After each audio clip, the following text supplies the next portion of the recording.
Welcome back to the Garden Benchtop, where we've been experimenting with growing ginger root in water. This will be the final update for our experiment. So these ginger roots have been growing for 28 days now, and you can see there's quite a bit of difference in the development between the different techniques that we've used. And I'll be honest, this update comes with some good and some bad news for our ginger roots, and some important lessons to take away. So with that being said, let's take a look at our ginger pieces. Let's take a look at one of the original ginger pieces that we started growing about 7 weeks ago. Now this piece has a bit of both good and bad news. Now I know I said that I was probably going to plant this ginger piece in the soil last update, but I was curious to see what would happen if I kept going for one more week. And you can see there's been quite a bit of change in the piece. First thing that's noticeable is this ginger stem has actually grown quite long and is coming along quite nicely. Secondly, you can see the roots are maturing and this ginger stem is shooting out new roots as it grows, which is very encouraging. And it gives me hope that this one will actually transplant well into the soil. But on the flip side, one of the original nodules that was growing when we first started propagating this ginger piece has started to take a turn for the worst. You can see, if I bring it closer to the camera, it started to dry out and looks like it's actually going to die off. But with that, there's also new life shown in this nodule, so I haven't given up hope on this one yet. So after this update, this one will definitely be going into the soil. With the piece that we're propagating suspended over water, you can see it's actually taken a very bad turn.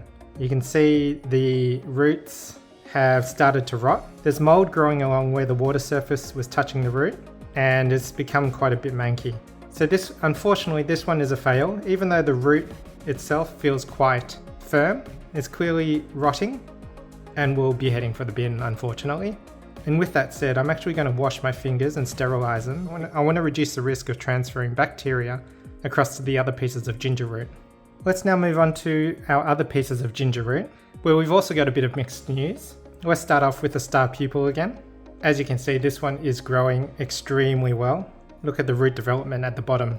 The main roots are developing smaller roots, and actually the roots themselves are quite strong and firm, which is fantastic to see. You can actually see the roots are starting to turn green, which is also a good sign that it's ready for the soil. And if you look at the development of the ginger stems themselves, it's nice and strong, very green, no signs of any dryness, and they're at least 5 to 6 inches long, so very healthy and very happy with this piece. Another piece that is doing well is this one. You can also see with this piece that the roots are starting to develop a tinge of green, which means I'll also transfer this one into the soil along with the other pieces. Now the stem development is looking a bit weary. It's definitely not as big and it's starting to dry out a bit. So this piece here shows enough development to be transferred into the soil. The main roots are also developing smaller roots. It's actually developing a few other ginger stem sprouts. So again, a good candidate for the soil. As for the last piece, this one also is showing signs of rot. Even though the ginger roots are starting to green, we've got clear evidence of mold.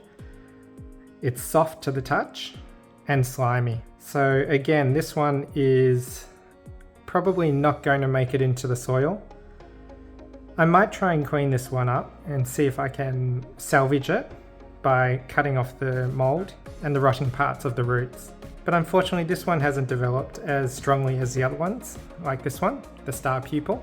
But before we bin this one, let's see if we can revitalize it and see if we can salvage it. So that wraps up our ginger water propagation experiment.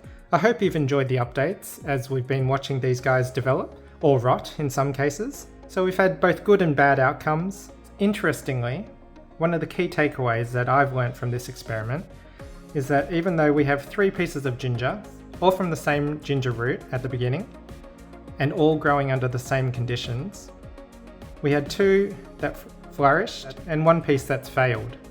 It just goes to show that with all things being equal, not everything's a guarantee in the fun world of gardening. Another thing that I've learned from this experiment is that even though I've seen success stories for suspending ginger over water, this clearly wasn't meant to be for me.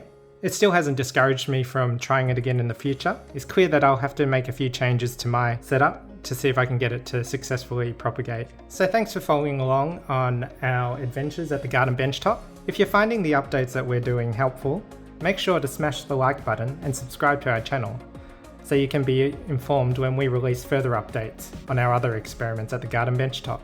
And if you've ever been interested in hydroponics, jump on over to our other videos where we're experimenting with cucumbers and tomatoes and growing them in an aeroponics environment.